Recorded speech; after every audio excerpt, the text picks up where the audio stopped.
bolas luminosas apareceram no céu e elas refletiam como metal. Tá bom, você foi na área 51, mas não é assim, tipo, eu não posso ir lá na área 51. Nesse teu treinamento aí que tu fez pra chegar, tá na lista, tudo mais, pra poder se candidatar, tu teve que se envolver com a NASA, tu teve que se envolver com a área 51, com algum bagulho assim, Da cara? área 51, né? A área 51 foi, na verdade, Tu foi na área 51? Fui na área 51 para provar para mim mesmo que eu tinha culhões naquela época, vamos dizer assim, né? Eu era mais jovem e a área 51 era um desafio que eu acreditava como uma coisa impossível, né? Falar assim, Cara, nossa... tá bom, você foi na área 51, mas não é assim, tipo, eu não posso ir lá na área 51. Teve uma galera fazendo lá dancinha lá um tempo atrás aí, fantasiado de ET na área 51 e tudo mais, e tinha lá os caras armados pra furar quem tentasse entrar. Como é que foi isso? Eu tava nos Estados Unidos quando um cara criou uma comunidade no Facebook, uma página, né, no Facebook, vamos invadir a área 51. Isso viralizou, entrou 2 milhões de pessoas falando assim, vamos combinar o dia e a hora. Vamos fazer uma avalanche ali, entra todo mundo, né? Era mais ou menos assim. E o Trump chegou e falou assim, se vocês forem, vai tomar tiro. Falou bem assim, direto ao ponto, né? Porque é uma área militarizada, né? Não é só uma ex-base secreta, né? Porque a área 51 já caiu em filme, já caiu em tudo, né? Tem no Indiana Jones, a área 51. Pô. Mas era a última base secreta, né? A área 51. E existem diversas lendas por trás da área 51, que ali existe engenharia reversa de um disco Tu já ouviu falar ali... naquele gringo lá? Como é que é o nome dele mesmo? Eu sempre esqueço, cara. O Robert Lazar? Lazar, Bob Lazar, isso aí. O apelido é Bob.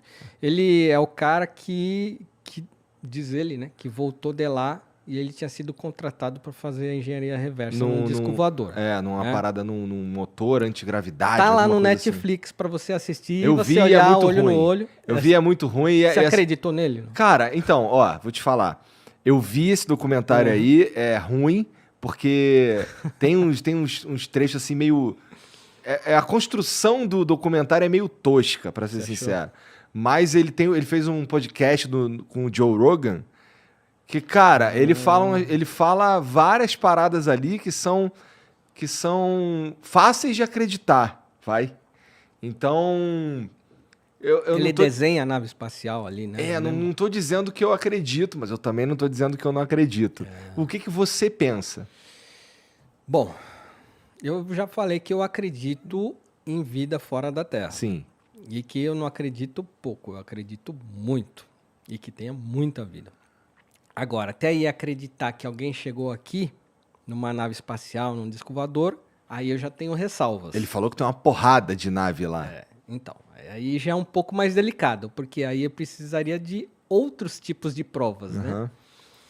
Eu sou um feliz proprietário de, numa dessas andanças colhendo materiais históricos, caiu na minha mão uma relíquia. Você não vai acreditar, mas vai ficar para um outro podcast que você me chamar, porque eu tenho esse material. Eu estava na Hungria e ali eu encontrei um antiquário. Você lembra aquele filme dos Gremlins? Lembro. Você lembra o antiquário que tinha no início do filme, onde encontraram o Gizmo, né, que é o Gremlin lá? Então, eu entrei num lugar bem louco, que nem aquele ali. Aí tinha o velhinho e ele só falava húngaro. E o húngaro, você sabe que é uma língua que dizem que uma raça alienígena chegou, ensinou húngaro e foi embora. Eu não sei nem como soa húngaro. Porque ela não tem nenhuma irmã com nenhuma língua conhecida. Ela não... Ninguém descobriu ainda. É realmente uma das línguas mais difíceis de se falar. E ela não se liga ao germânico, nem ao latim, nem ao cirílico, enfim, é uma coisa assim. O húngaro realmente é único, né? Imagina eu me comunicando com o húngaro. Né? Não tinha, é jogo de mímica ali, né? E eu queria falar, Brasil, coisa antiga, tem aí coisa muito antiga. Procurando coisa de Santos Dumont. Não, tava procurando qualquer coisa ali que remetesse em português, algum material. Tinha muito livro, assim, nas estantes e tal. Tá. Tinha uns livros lá que eu acho que era de Copérnico ali. E o que tu tava fazendo lá, cara? Cara, ali eu tava fazendo... Olha só que interessante. Quando eu tinha 10 anos de idade, eu li um livro, a minha professora pediu para eu ler um livro húngaro, chama Meninos da Rua Paulo. Então o autor é um autor famoso lá na Hungria, tá? É tipo um Machado de Assis lá na Hungria, chama Ferenc Molnár. E aí eu estava viajando pela Europa e aí surgiu essa possibilidade de passar na Hungria. Então eu falei assim, cara, eu lembro o nome das ruas lá que estavam lá no livro, eu vou lá para saber se existiu mesmo aquela história naquele lugar. E quando eu cheguei no lugar, realmente existia tudo que estava no livro. As ruas, bonitinho, tudo certinho. Eu achei, eram uns meninos. Era um livro infantil. Eu li quando eu tinha 10 anos de idade. Meninos que brincavam de guerra, né? De conquistar o forte do outro. Era aquela coisa, né? De guerra de bolinha de areia e tal. E eu descobri esse lugar lá. E aí eu falei, olha, aqui realmente aconteceu a rua Ferenc Molnár. Existe até a praça Ferenc Molnár. Tá aqui a área baldia e tudo mais. Eu quero levar alguma lembrança daqui. E aí, quando eu vi o antiquário, eu falei, antiquário, eu adoro história. Eu queria pegar algum registro como uma lembrança daquele lugar. E quando eu entrei nessa loja, foi interessante, porque você tenta se comunicar em inglês, eles não entendem. Brasil, já ouvi isso alguma vez na minha vida, né? Tá. E aí ele foi lá para trás lá da loja, me deixou ali naquele momento que eu falei, o que vai acontecer agora, né? Tipo, ele me largou aqui, é para eu esperar, não é para eu esperar, não sei, né? Ficou aquela situação esquisita. E aí ele trouxe uma pastinha, se vê que era uma coisa antiga. A pastinha já era um negócio que parecia do século XV, assim, né? Toda rebuscada, com chavinhas, assim, tudo mais. E ele falou assim, Brasil, e pôs na minha mão. E aí eu abri a pastinha, dentro tinha um folhetinho que era um jornal de Portugal impresso para o rei Dom João. Estava lá na capa, né? Era uma espécie, naquela época, o rei ele se informava por jornal o que estava acontecendo ao redor, né, dos outros países. E aquilo estava escrito em português, mas não em bom português, porque o português de 1760 ali é um português que as letras ali se misturam. O F, na verdade, tem som de S. Então, para você ler é um pouco chato. Entendi. Você lê bem devagar aquele documento. Mas eu falei, cara, quero levar isso aqui, né? E o cara cobrou super barato. Sei lá, foi coisa assim de 20 euros o negócio. Eu falei assim, caramba, cara, que pichincha. E o cara nem sabe o que tem nesse documento. Eu sei, porque eu leio português. E eu não li na hora do que se tratava, mas eu vi que era uma coisa muito valiosa. Olha como você dá umas, né, caçadas ali, né? Então você encontra umas coisas nessa vida. Na volta do avião, que aí eu tive tempo, falei, vou dar uma lida agora naquele documento aqui, né? E eu comecei a ler, assim, meu olho arregalou. Assim, aí tinha um texto, e ele falava de aparições. Olha só o que era o documento. Ele falava assim, nesta data de 26 de maio de 1700, na Irlanda do Norte se encontrou várias pessoas estavam a avistar o zênite, não sei, é uma linguagem toda esquisita, né? E aí eles falam assim, bolas luminosas apareceram no céu e elas refletiam como metal. Aí eu li aquilo ali e falei, como assim, bola que reflete como metal? Tem alguma coisa estranha aqui. O relato, naquela época, eles já sabiam diferenciar o que era um cometa e o que não se sabia dizer o que era. Lembrando que isso daí muito antes, 200 anos antes de Santos Dumont. Sim, 200 anos antes de Dumont. E ali ele tem um relato naquele jornal que 1000 pessoas testemunharam lá na região da Irlanda ali. Bolas de metal lutando nos céus. Falei, cara, como assim? O que pode ser isso? Aparentemente, e eu não estou dizendo que é, mas aparentemente ali é um relato do primeiro OVNI que se tem na história e foi parar na minha mão por 20 euros. E aí eu olhei doideira. aquilo ali e falei, cara, isso aqui é poderoso, deixa eu guardar isso aqui. Então, até hoje, assim, eu só mostrei para um amigo meu que é ufólogo esse material, né? E ele olhou, aí ele já queria tirar foto, publicar. Eu falei, não, peraí, calma aí. A humanidade não está preparada para isso aqui. Eu não sei o que fazer com aquele documento, mas ele faz parte hoje do meu acervo. E é muito interessante e extremamente intrigante aquele documento. Então, era um jornalzinho que era enviado para o rei, para a corte, para eles se inteirarem de tudo o que estava acontecendo na Europa. E um dos assuntos era uma coisa extremamente indecifrável, uma luta nos céus de objetos voadores. O que pode ser isso? Me diga pode você. Ser isso? Sei lá, tu que foi na área 51, porra. Então, Como é que foi essa visita aí? É por isso que eu quis ir. Eu falo assim, meu, acontecem muitas coisas incríveis, né, nessa vida, né? Vou lá, vamos ver o que acontece, né? E, obviamente, não foi uma viagem assim... eu sei que existe um perigo para ir na Área 51, de fato. É uma região militarizada. Ele não aparece em qualquer mapa assim, ó, faça esse caminho e chegue na Área 51. Então, eu encontrei em Roswell um cara. Esse cara, ele tinha escrito um livro sobre que ele tinha conseguido chegar na Área 51. E ele dava as coordenadas para chegar na Área 51. Então, nessa época, foi em 2014, eu falei de Roswell, eu peguei um carro e fui até Nevada. Atravessei os Estados Unidos porque eu falei assim, eu vou aproveitar isso aqui, porque até então eu nunca tinha visto nenhum material, nenhuma literatura sobre como chegar à Área 51. E eu fiquei extremamente intrigado com aquilo. Eu falei, pô, o cara falou que teve lá. Se ele chegou, dá para chegar, né? E aí foi uma viagem assim que você pega a highway lá, né? E é deserto, é aquela reta que você vê o começo e você não vê o fim, né? E deserto de um lado, deserto do outro. E quanto tempo durou essa viagem aí? Cara, de Roswell para lá foram uns 3 dias aí, porque fui parando em vários lugares. Mas aí eu parei em Las Vegas, que é o lugar mais próximo dessa região onde está o condado de Rachel, que é a cidade mais próxima da Área 51. Que é interessante, né? Porque assim, a área mais próxima da Área 51 é um lugar onde vai turista pra caralho. É verdade. Não, então. E aí eles não recomendam que você vá de jeito nenhum à Área 51. Qualquer pessoa que você perguntar, olha, tem algum mapa para levar a Área 51? O americano, ele te olha com uma cara de tipo, você não vai fazer isso, cara. Né? Ele te olha assim assustado. Tipo assim, não faça isso. Eles matam as pessoas, eles atiram e depois perguntam o nome, né? Então você fala assim, meu, será que eu perguntei para um louco ou é para valer isso aí? Mesmo? Né? Então a gente lê muitas histórias e a gente não sabe o que acreditar. Mas eu estava pré-determinado a ir à Área 51.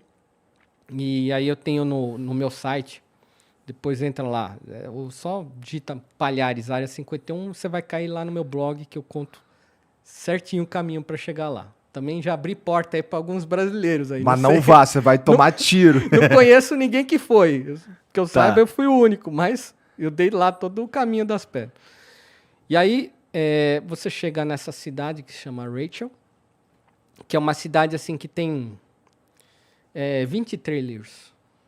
Essa é a cidade. Tipo, todo mundo mora no trailer no deserto. Aí você chega lá e... Bom, onde é que se come aqui, né?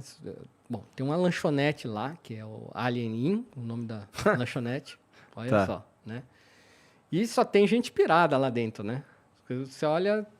Sabe quando você abre a porta, assim, do negócio do estabelecimento faz... Ah, que legal. E aí todo mundo, de repente, olha para você. Você só escuta do pescoço, assim, todo mundo olhando. O forasteiro ali na frente da porta, ali, parado. Opa, né? Tô entrando. E realmente muita gente esquisita, né? O pessoal, né? Bicho, uns estilos assim, sabe ZZ Top? Aqueles Sei. ZZ Top? Parece que tem um monte de ZZ Top ali. Todo mundo de óculos escuros, redondinho. A barba até lá no joelho, né? os caras grandões e tal. E aí todo mundo te encarando assim, e aí você anda, faz aquele barulho no chão de madeira, né? Que nem você tá entrando no faroeste ali. Eu falei, caraca, meu, a gente quer entrar pianinho, mas não tem jeito nessa cidade. Tu foi lá comer ou tu foi lá pegar informação? Fui pegar informação. E aí, obviamente, eu precisei comer, né? A gente tem que comer, e aí, naquele momento ali no boteco, dá a notinha e já aproveita e pede a informação, né? Eu falo, ó, aqui tá perto, né? É mais ou menos assim, né? Falou, está. Eu falo, como é que eu faço para chegar lá? Porque a coordenada caiu aqui, né? Ela falou, ó, você volta da estrada que você veio. Quando você vê uma placa de pare, aquela placa, você esqueça aquela placa. Você pega o teu carro, contorne a placa e entra no meio do deserto. E vai reto. Eu falei, mas não tem estrada? Ela falou, não tem estrada. Vai. E aí eu fiquei assim, pô, será que isso aí é uma pegadinha, né? Porque se eu entrar ali no meio do nada, acontecer qualquer coisa comigo ali, eu tô frito. Sim. Não tem... Vou encontrar minha carcaça... Muito tempo depois. Daqui a 200 anos, né? Tipo, o cara que tentou chegar na área 51. E eu falei, pô, já atravessei praticamente os Estados Unidos inteiro para chegar aqui agora. Não é a falta de uma estrada que vai me impedir. Foi mais ou menos por aí. E aí eu peguei o carro e fui indo. E é interessante que aí você entra numa estrada de granito ali, que é na verdade, não é um granito, é uma poeira muito fina. Eu até falo no meu site, né, que essa poeira, ela levanta de tal maneira que qualquer cara que está ali na base dormindo, ele enxerga você chegando... Lá longe. De 500 km de distância, ele vê que tem alguém chegando ali. E tu chegou na base. Aí eu vi, eu falei, meu, isso aqui não vai dar certo. Vão me dar tiro de longeão. Os vídeos que eu vi no YouTube, as pessoas são sempre paradas no meio desse caminho. A pessoa está lá no meio do caminho, chega o guarda, chega os caras, fala, o que você está fazendo aqui? Volta, né? Tem placas que lá está explicitamente escrito danger, né? É perigoso, não ultrapasse, e você fica assim, meu, o que eu estou fazendo, né? Tu correu o risco de ser preso, alguma coisa assim? O risco era corte marcial, então o juiz determina qual é a sua pena, e $5 mil de multa. E como eu já estava naquele momento em que eu já estava tão predestinado, eu vou fazer isso e acabou, né? Não tem mais volta agora, onde eu já cheguei, eu segui em frente e eu escolhi fazer isso durante o ano novo, que, no meu entender, era um momento adequado. Né? Por razão nenhuma. Se o pessoal mamou ali, é o momento de eu chegar perto e tá todo mundo na manguaça ali. Então, foi no 1º de janeiro, de manhã, que eu resolvi fazer essa aventura.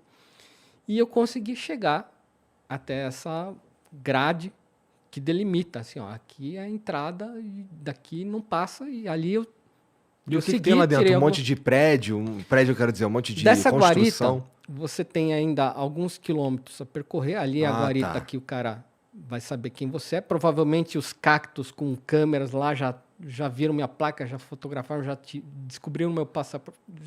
Minha vida já estava ali, de alguma forma. Mas eu cheguei e não tinha ninguém na guarita. Então eu consegui fazer o meu momento ali de tirar algumas fotos ali, dar aquela minha turistada na região. Baixei um vídeo no YouTube e saí pianinho também, do mesmo jeito que eu cheguei. Então, consegui chegar tu acabou não sofrendo sanção nenhuma. Nenhuma. Peguei uma pedrinha também de lembrança, essa pedrinha da porta da área 51.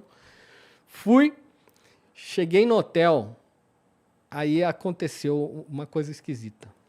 Quando eu estava no hotel, já renderizou meu vídeo lá no YouTube. Aí eu vou abrir meu micro, né, para ver se ficou tudo certinho. Aí o meu Outlook começou a entrar mensagem assim, que nem máquina caça-níquel. Começou a girar os números assim, eu falei, caramba, me hackearam. Aconteceu alguma porcaria aqui que eu não sei qual é. Que assim, ficou louco o meu Outlook. Quando eu vi, eu era o quê? As minhas mensagens do pessoal que viu o meu vídeo, que foi pro Trend Tops do YouTube. De repente, nível mundial, escala mundial, eu recebi 120 mil visitas em 5 minutos, foi uma coisa assim. E todo mundo ali comentando, isso daí não é a Área 51, é o quintal da minha casa. Isso aí, cara, você é meu herói. Oh, não, isso aí não é a Área 51, conta outra, mané. Então, tinha de tudo ali, né? E o pessoal comentando, e eu falei, puxa, ainda bem, pensei que já tinha invadido o meu micro aqui, né? Porque foi uma parada bombástica. Sinistra. 2014, tá falando? 2014 que eu fui pra Área 51. Que doideira. E daí pra frente eu não soube de mais ninguém que chegou lá. E realmente eu tive muita sorte, porque depois eu vi vários outros vídeos e eu vi gente que se deu muito mal mesmo de ir pra lá. E eu falei, puxa, não volto mais. Já resolvi a minha parada ali.